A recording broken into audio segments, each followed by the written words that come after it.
Allama Nabil Afzal, have you ever been arrested in Saudi Arabia? Bismillah ar-Rahman ar-Rahim. 2011 when I went for Umrah, alhamdulillah, and in Jandal Baqi Sharif, and I went there and I tried to speak to the Sheikh there. And when he was mentioning certain points in relation to Isale Swab, that why we can't come to the graves and pray there or read Fatiha, etc., etc. And when I questioned him, and because he was unable to answer, then I was arrested.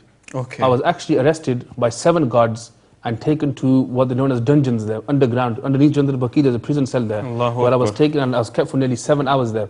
And then it was the rahmat of the Messenger of Allah that took me out, because in my mind I had the view that where the Roza Mubarak is. So whilst I was in the cell, and I knew that what my outcome will be, possible outcome, and I faced toward the Roza Mubarak of the Prophet said, Ya Rasulullah, that if I am here for the right reason for what I did, then it is your duty to take me out. Subhanallah. And if I was wrong in what I did, then I'm worthy of these whips that they will give me, and I'm happy for that.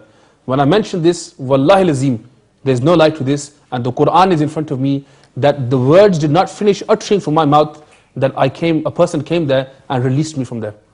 This was my yaqeen which I had, that in the Messenger of Allah Sallallahu Alaihi Wasallam. So therefore, talking to them like this, they will not listen. However, this is not going to no reason, because a plan is being formed, and inshallah in the coming days we will hear about that as well. Before we hear about the plan, if with your permission, I'll take a call. I have Brother Salim from Bradford. Assalamu alaikum wa rahmatullah.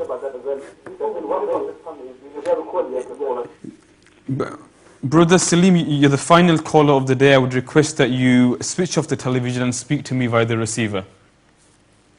Yeah, I'd just like to say that a lot of people are saying, we should sit with the Saudis, but all I want to say, they're not going to ever change their ideology, and the only time they will change is when the Mahdi comes and takes them over. Thank you. Jazakallah for your comment there. So the brother, he just mentioned what we were saying really, that because the Quran says summun bukun umyun fahum la yarji'un, that there's dumb, deaf and blind, and there's no returning for them. So we do not want to return them because they weren't. But what we want to do is to inform our awam of what the actions are, and to form a way that our awam wakes up. Okay. The Sunni awam wakes up and realizes that the blood inside them is the blood of the Sunnis. Sunni blood is inside us, and we are from the Ahlul Sunnah wal Jamaat, and for 1400 years it has been the Ahlul Sunnah who has preserved Islam and preserved its heritage, and has gone and given their lives for the sake of our deen. And then we are also making our awam aware, and the day is not far inshallah when you will see that the flag of the Ahlul Sunnah wal Jamaat will be raised there once again inshallah very soon. You will see that day as well. May Allah give that during our lifetime. And one thing I want to mention is that some brother called in. I just want to mention 2-3 points are in my head in relation to the cause, so nothing is left out. Okay. So if you give me just the final few minutes that I have. One brother mentioned the question that we go over the top and we spread hatred. According to him, this is hatred informing the awam and informing our public about the respect and honor of the Prophet ﷺ and its heritage. And some people think that the love is in fact destroying them sites and saying that we spread hatred, and we go over the top when we take blessings. When we take blessings from certain things, worship is never done, but they refer to blessings. In front of me I have the Sahih of Imam Muslim, and in here, in short, I will just mention the narration about the mother of Sayyidina Anas radiallahu an, that when the Messenger of Allah came and rested upon her bed, when she was out, and the Messenger of Allah came to rest in the house, and he rested on the blessed bed, on that bed, and there was leather there, and Messenger of Allah began to sweat. So when the mother of Sayyidina Anas come back, she saw that the Messenger of Allah's sweat had been collected on that place. So she began to pour that into a bottle. And the Messenger of Allah woke up and said, Ya Salam, what are you doing? And these are the words of hers, that what are you doing? فَقَالَ مَا تَصْنَعِينَ يَا Salam, that what are you doing, O Salam? Radiyallahu ta'ala anha, فَقَالَتْ يَا رَسُولُ اللَّهِ صَلَّى اللَّهُ عَلَيْهِ وَسَلَّمَ نَرْجُو بَرَكَتَهُ. Words of Sahih of the Imam Muslim. Subhanallah. نَرْجُو بَرَكَتَهُ لِسِبْيَانِنَا قَالَ أَصَبْتِ.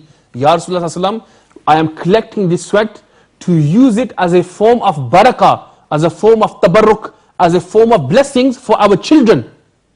For our children, we will use this when they are ill, and we will use this as a form of blessing for them.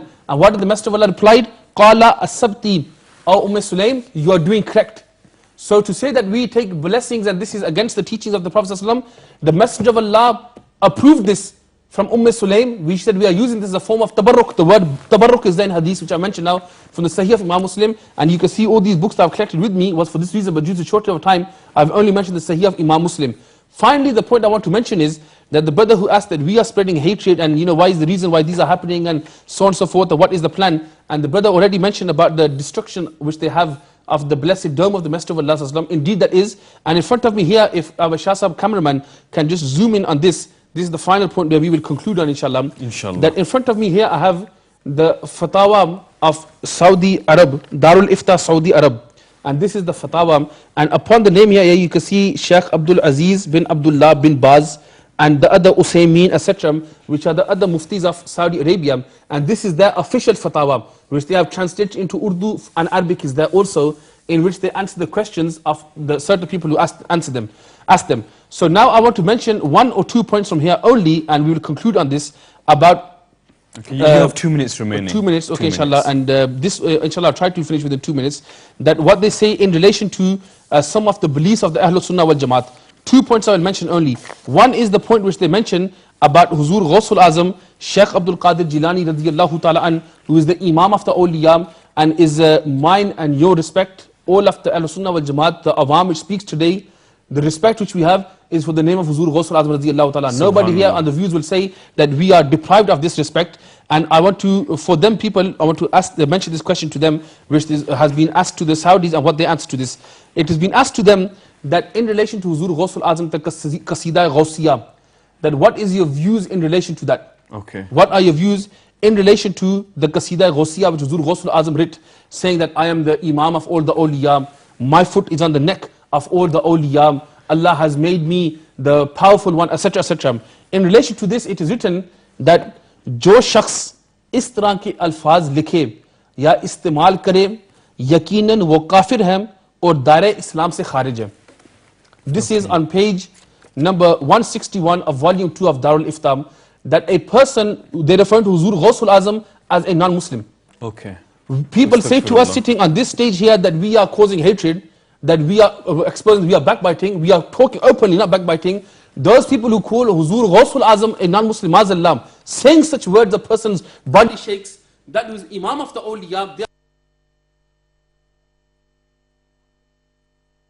And the final point for those who are the Ahlul Sunnah wal Jamaat and have Iman in our Aqidah to be the correct one and regard us to be the group which is Najiyam, which will be protected on the Day of Judgment, for them a question was asked to these, that इस जमात के बारे में आपका क्या ख्याल है कि उनके मशहूर अकायद ये हैं कि रसूलुल्लाह सल्लल्लाहु अलैहि वसल्लम को जिंदा मानते हैं, रसूलुल्लाह सल्लल्लाहु अलैहि वसल्लम को हाजिर और नाजिर मानते हैं, ये अकीदा कि रसूलुल्लाह सल्लल्लाहु अलैहि वसल्लम की शफाअत कबूल होगी, ये लोग औलियाए किराम और कब्रों में मदफून अफराद को अकीदत के साथ पुकारते हैं, कब्रों पर गुंबद बनाते हैं, या रसूलुल्लाह या मोहम्मद के सदाएं लगाते हैं, and other points are mentioned, which is a whole list.